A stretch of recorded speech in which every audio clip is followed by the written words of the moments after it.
हाँ जी बेटा, ਦੁਬਾਰਾ ਫਿਰ ਆਪਣਾ ਜਿਹੜਾ ਅੱਜ ਟੌਪਿਕ ਆ ਜਿਹੜਾ ਆਪਾਂ ਸਟਾਰਟ ਕਰਨ ਜਾ ਰਹੇ ਹਾਂ +1 ਕਲਾਸ ਦਾ ਡੈਪਰੀਸੀਏਸ਼ਨ ਟੌਪਿਕ ਸਟਾਰਟ ਕਰਨ ਜਾ ਰਹੇ ਹਾਂ। ਡੈਪਰੀਸੀਏਸ਼ਨ +2 ਦੇ ਵਿੱਚ ਵੀ ਕੰਮ ਆਉਣੀ ਆ ਔਰ ਇੰਨਾ ਇੰਪੋਰਟੈਂਟ ਟੌਪਿਕ ਆ, ਪਰ ਇੰਨਾ ਈਜ਼ੀ ਟੌਪਿਕ ਆ ਔਰ ਬੱਚੇ ਇਹਦੇ ਵਿੱਚ ਹੀ ਕੀ ਰਹਿੰਦੇ ਆ, ਕਨਫਿਊਜ਼ ਰਹਿੰਦੇ ਆ। ਡੈਪਰੀਸੀਏਸ਼ਨ ਹੁੰਦੀ ਕੀ ਆ ਬੇਟਾ? ਜੇ ਆਪਾਂ ਪੰਜਾਬੀ ਦੇ ਵਿੱਚ ਦੇਖੀਏ, ਡੈਪਰੀਸੀਏਸ਼ਨ ਦਾ ਮਤਲਬ ਹੁੰਦਾ ਕਿਸਾਵਟ। ਠੀਕ ਹੈ, ਕਿਸਾਵਟ ਮਤਲਬ ਕਿਸੇ ਫਿਕਸਡ ਐਸਟ ਦੀ। ਇਹ ਡੈਪਰੀਸੀਏਸ਼ਨ ਹਮੇਸ਼ਾ ਕਿਹਦੇ ਤੇ ਲੱਗੇਗੀ? ਫਿਕਸਡ ਐਸਟ ਤੇ ਲੱਗੇਗੀ। ਫਿਕਸਡ ਐਸਟਸ ਕਿਹੜੀਆਂ ਹੁੰਦੀਆਂ ਨੇ? Machinery, plant, furniture. ਡੈਪਰੀਸੀਏਸ਼ਨ ਕਦੀ ਵੀ ਲੈਂਡ ਉੱਪਰ ਨਹੀਂ ਲੱਗੇਗੀ। ਠੀਕ ਹੈ, ਲੈਂਡ ਇੱਕ ਇਹੋ ਜਿਹੀ ਐਸਟ ਆ ਸਾਡੀ ਜਿਹਦੇ ਤੇ ਡੈਪਰੀਸੀਏਸ਼ਨ ਨਹੀਂ ਲੱਗਦੀ। ਡੈਪਰੀਸੀਏਸ਼ਨ ਦਾ ਮਤਲਬ ਕੀ ਹੁੰਦਾ? ਰਿਡਿਊਸ ਇਨ ਵੈਲਿਊ।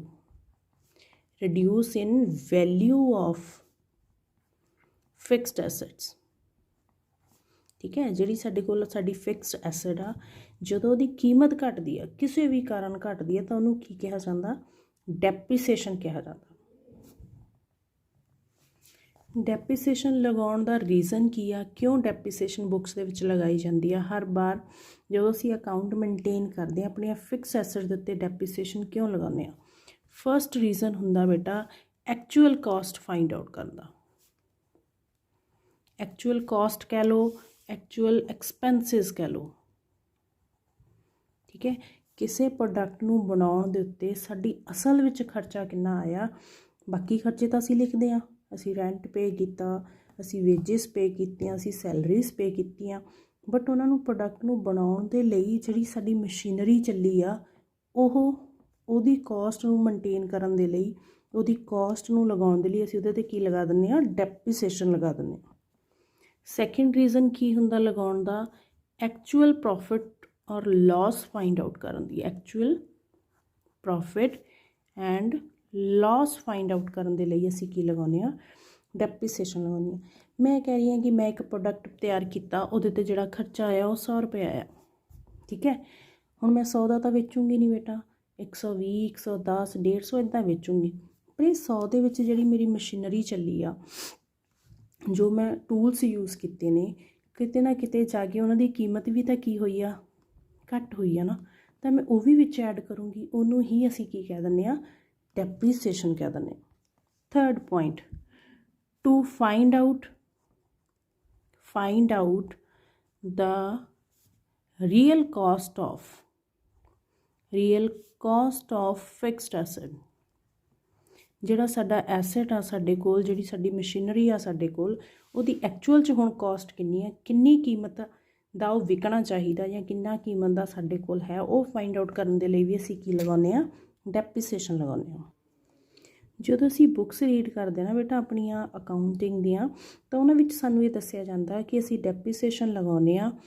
ਜਿਹੜੀ ਉਹਦੀ ਕੀ ਹੁੰਦਾ, ਮੈਂ ਇੱਕ ਐਗਜ਼ਾਮਪਲ ਦੇ ਕੇ ਸਮਝਾਉਂਦੀ ਹਾਂ ਤੁਹਾਨੂੰ। ਅਸੀਂ ਕੋਈ ਵਾਹੀਕਲ ਖਰੀਦਿਆ, ਅਸੀਂ ਕੋਈ ਮਸ਼ੀਨਰੀ ਖਰੀਦੀ ਆ, ਹੈ ਨਾ।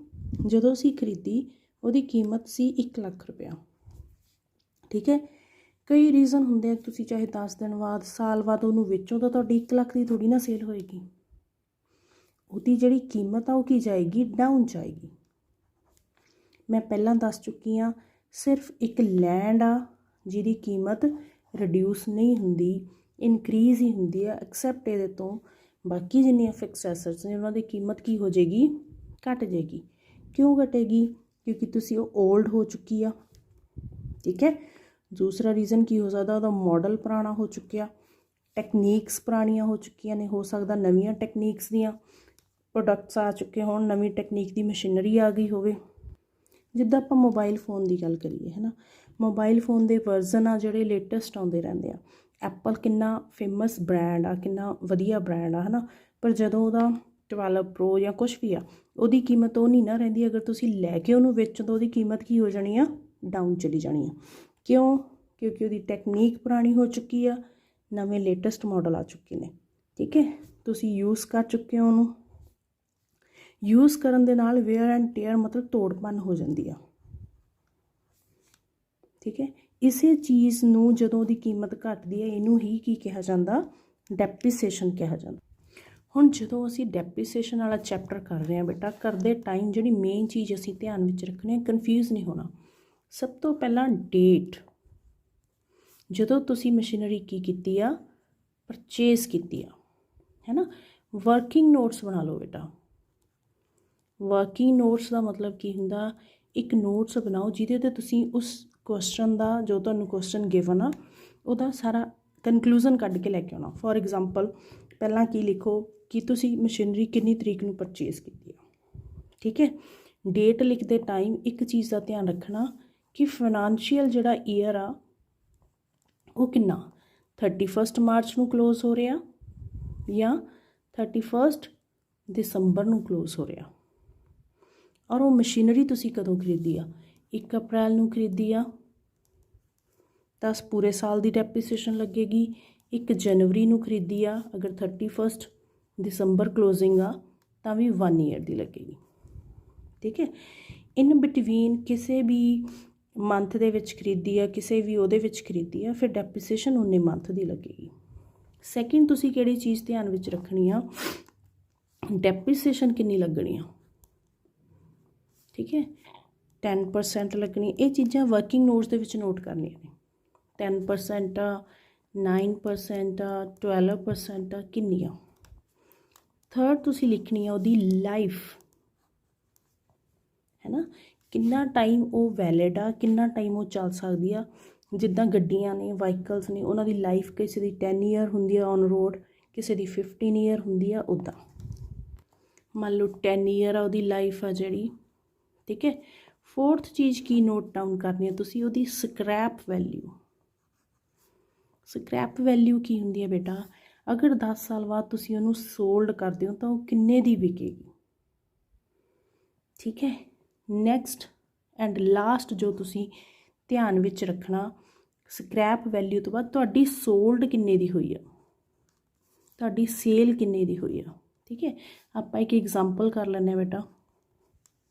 ਮੈਂ ਇੱਕ ਮਸ਼ੀਨਰੀ ਖਰੀਦੀ ਆ, ਪਰਚੇਜ਼ ਡੇਟ ਹੈਗੀ ਆ ਉਹਦੀ 1 ਅਪ੍ਰੈਲ, ਠੀਕ ਹੈ, 2020। ਕਿੰਨੇ ਦੀ ਬਾਈ ਕੀਤੀ ਆ, 1 ਲੱਖ ਦੀ ਬਾਈ ਕੀਤੀ ਆ, ਠੀਕ ਹੈ। ਉਹਦੀ ਲਾਈਫ ਜਿਹੜੀ ਹੈਗੀ ਆ ਉਹ ਮੇਰੇ ਕੋਲ ਹੈਗੀ ਆ 10 ਈਅਰ। 10 ਸਾਲ ਬਾਅਦ ਅਗਰ ਉਹ ਮੇਰੀ ਵਿਕੇਗੀ, ਉਹਦੀ ਸਕ੍ਰੈਪ ਵੈਲਿਊ ਹੈਗੀ ਆ 50,000, ਠੀਕ ਹੈ ਜੀ। ਮੈਂ ਕੀ ਹੈ, ਡੈਪਰੀਸੀਏਸ਼ਨ ਕਿੰਨੀ ਲੱਗ ਰਹੀ ਹੈ ਉਹਦੇ 'ਤੇ, ਉਹ ਫਾਈਂਡ ਆਊਟ ਕਰਨਾ। ਤਾਂ ਆਪਾਂ ਕੀ ਕਰਾਂਗੇ ਬੇਟਾ, ਉਹਦੀ ਜਿਹੜੀ ਪਰਚੇਜ਼ ਵੈਲਿਊ ਆ ਮਾਈਨਸ ਸਕ੍ਰੈਪ ਵੈਲਿਊ ਆ, ਕਿਉਂਕਿ ਉਹ ਤਾਂ ਸਾਡੇ ਹੱਥ 'ਚ ਵੈਲਿਊ ਆ ਜਾਣੀ ਆ, ਡਿਵਾਈਡਡ ਬਾਈ ਉਹਦੀ ਲਾਈਫ ਕਿੰਨੀ ਆ। ਮੇਰੀ ਪਰਚੇਜ਼ ਕਿੰਨੀ ਸੀ, 1 ਲੱਖ ਦੀ, ਸਕ੍ਰੈਪ ਕਿੰਨੀ ਸੀ, 50,000। ਕਿੰਨੇ ਸਾਲ ਚੱਲਣੀ ਹੈ ਮੇਰੇ ਕੋਲ, 10। ਤਾਂ ਮੇਰੇ ਕੋਲ ਕਿੰਨਾ ਬੇਟਾ ਆ ਗਿਆ, ਇਹਦੀ 5,000 ਕਰ ਲਓ ਬੇਟਾ, ਠੀਕ ਹੈ। ਤਾਂ ਹੁਣ ਮੇਰੇ ਕੋਲ 1 ਲੱਖ 'ਚੋਂ 5,000 ਮਾਈਨਸ ਕਰਕੇ ਮੇਰੇ ਕੋਲ ਕਿੰਨਾ ਆ ਗਿਆ, 95,000 ਡਿਵਾਈਡਡ ਬਾਈ 10। ਤਾਂ ਹਰ ਸਾਲ ਜੋ ਉਹਦੀ ਕੀਮਤ ਘਟੇਗੀ ਬੇਟਾ, ਕਿੰਨੀ ਘਟੇਗੀ, 9,000। ਇਹ ਤਾਂ ਆਪਾਂ ਸਿੰਪਲ ਜੀ, ਇਹ ਬੇਟਾ ਆਪਾਂ ਇੱਕ ਸਿੰਪਲ ਜੀ ਐਗਜ਼ਾਮਪਲ ਕੀਤੀ ਸੀਗੀ, ਹੈ ਨਾ। ਅੱਗੇ ਜਾ ਕੇ ਆਪਾਂ ਇਹਦੇ ਮੈਥਡਸ ਕਰਾਂਗੇ। ਡੈਪਰੀਸੀਏਸ਼ਨ ਲਾਉਣ ਦੇ 2 ਮੈਥਡਸ ਹੁੰਦੇ ਆ, ਇੱਕ ਹੁੰਦਾ ਸਟ੍ਰੇਟ ਮੈਥਡ, ਸੈਕਿੰਡ ਹੁੰਦਾ ਰਿਟਨ ਡਾਊਨ ਮੈਥਡ, ਠੀਕ ਹੈ। ਸਿੰਪਲ ਸਮਝਾ ਦਿੰਦੀ ਹਾਂ। ਸਟ੍ਰੇਟ ਮੈਥਡ ਦੇ ਵਿੱਚ ਅਸੀਂ ਜਿਹੜੀ ਸਾਡੀ ਪ੍ਰਿੰਸੀਪਲ ਅਮਾਊਂਟ ਹੁੰਦੀ ਹੈ, ਜਿਹਨੂੰ ਅਸੀਂ ਕਹਿੰਦੇ ਹਾਂ ਪਰਚੇਜ਼ ਅਮਾਊਂਟ ਹੁੰਦੀ ਆ, ਉਹਦੇ 'ਤੇ ਹੀ ਹਰ ਸਾਲ ਕੀ ਲਾਉਂਦੇ ਆ, ਡੈਪਰੀਸੀਏਸ਼ਨ ਲਗਾ ਦਿੰਦੇ ਹਾਂ, ਠੀਕ ਹੈ।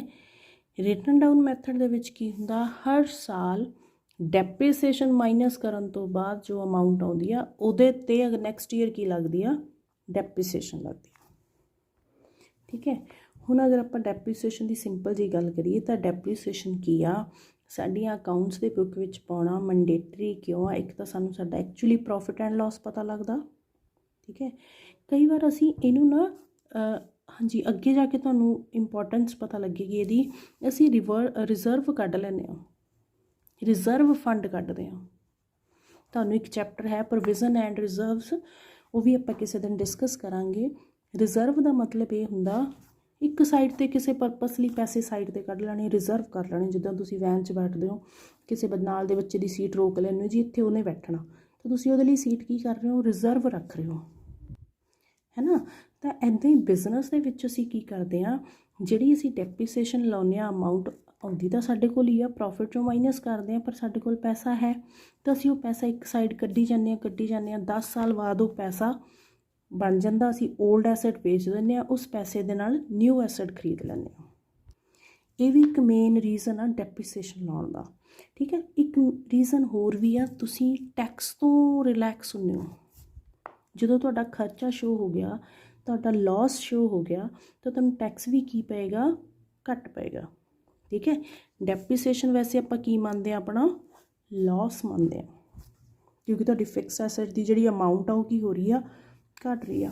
ਤੁਸੀਂ 5 ਲੱਖ ਰੁਪਈਆ ਲਾ ਕੇ ਮਸ਼ੀਨਰੀ ਲਈ, 10 ਲੱਖ ਰੁਪਈਆ ਲਾ ਕੇ ਮਸ਼ੀਨਰੀ ਲਈ, ਉਹਦੀ ਕੀਮਤ ਘੱਟ ਰਹੀ ਆ ਬਈ, ਆਪਾਂ ਨੂੰ ਲਾਸ ਹੀ ਹੋ ਰਿਹਾ ਨਾ, ਠੀਕ ਹੈ ਬੇਟਾ। ਤਾਂ ਡੈਪਰੀਸੀਏਸ਼ਨ ਕੀ ਆ, ਸਾਡੀ ਜਿਹੜੀ ਐਸਿਡ ਆ ਉਹਦੀ ਜਦੋਂ ਵੈਲਿਊ ਡਿਕਰੀਜ਼ ਹੁੰਦੀ ਹੈ, ਕਿਸੇ ਵੀ ਕਾਰਨ ਨਾਲ ਡਿਕਰੀਜ਼ ਹੋਵੇ, ਉਹਨੂੰ ਮੇਜਰਮੈਂਟ ਕਰਦੇ ਹਾਂ, ਉਹਦੇ ਮੇਜਰ ਕਰਦੇ ਹਾਂ ਅਸੀਂ, ਤਾਂ ਉਹਨੂੰ ਕੀ ਕਿਹਾ ਜਾਂਦਾ, ਡੈਪਰੀਸੀਏਸ਼ਨ ਕਿਹਾ ਜਾਂਦਾ, ਠੀਕ ਹੈ। ਇਹਦੀ ਮੈਂ ਡੈਫੀਨੇਸ਼ਨ ਆ ਜਿਹੜੀ ਇੰਟਰੋ ਆ ਜਿਹੜੀ ਮੈਂ ਤੁਹਾਨੂੰ ਹੁਣ ਦੇ ਦਾਂਗੀ ਬੇਟਾ, ਤੁਸੀਂ ਸਕਰੀਨਸ਼ਾਟ ਲੈ ਲੈਣਾ। 2 ਤਰੀਕੇ ਦੀ ਹੁੰਦੀ ਆ, straight method and written down method. ਜਿਹੜਾ ਸਾਡਾ ਸਟ੍ਰੇਟ ਮੈਥਡ ਆ, ਇਹਨੂੰ ਫਿਕਸਡ ਮੈਥਡ ਵੀ ਕਿਹਾ ਜਾਂਦਾ, ਠੀਕ ਹੈ। ਰਿਟਨ ਡਾਊਨ ਮੈਥਡ ਨੂੰ ਡਿਮੈਂਸ਼ਿੰਗ ਮੈਥਡ ਵੀ ਕਿਹਾ ਜਾਂਦਾ, ਸਮਝ ਗਏ ਬੇਟਾ। ਤੇ ਹੁਣ ਤੁਸੀਂ ਸਕਰੀਨਸ਼ਾਟ ਲੈ ਲਿਓ। ਨੈਕਸਟ ਜਿਹੜਾ ਆਪਾਂ ਕਰਾਂਗੇ ਹੁਣ, ਸਭ ਤੋਂ ਪਹਿਲਾਂ find out the depreciation in percentage, how to calculate depreciation in percentage, ਆਪਾਂ ਨੈਕਸਟ ਵੀਡੀਓ 'ਚ ਡਿਸਕਸ ਕਰਾਂਗੇ। ਔਰ ਇੱਕ ਮੈਥਡ ਕਰਾਂਗੇ ਸਟ੍ਰੇਟ ਮੈਥਡ, ਕਿੱਦਾਂ ਕੈਲਕੂਲੇਟ ਕਰਨਾ ਈਅਰ ਬਾਈ ਈਅਰ, ਆਪਾਂ ਨੈਕਸਟ ਵੀਡੀਓ 'ਚ ਡਿਸਕਸ ਕਰਾਂਗੇ, ਠੀਕ ਹੈ ਬੇਟਾ। ਹੁਣ ਤੁਸੀਂ ਇਹਦਾ ਸਕਰੀਨਸ਼ਾਟ ਲੈ ਲਿਓ, ਮੈਂ ਤੁਹਾਨੂੰ ਇੰਟਰੋ ਦਿੰਦੀ ਹਾਂ। ਆ ਲਓ ਬੇਟਾ, ਤਾਂ ਡੈਪਰੀਸੀਏਸ਼ਨ ਕੀ ਆ, the monetary value of an asset decreases over time due to use, ਠੀਕ ਹੈ। ਟਾਈਮ ਬੀਤਣ ਦੇ ਨਾਲ, ਵਰਤਣ ਦੇ ਨਾਲ ਉਹਦੀ ਕੀਮਤ ਘਟ ਰਹੀ ਆ। ਵੇਅਰ ਐਂਡ ਟੇਅਰ, ਤੋੜ ਭੰਨ ਹੋ ਰਹੀ ਆ।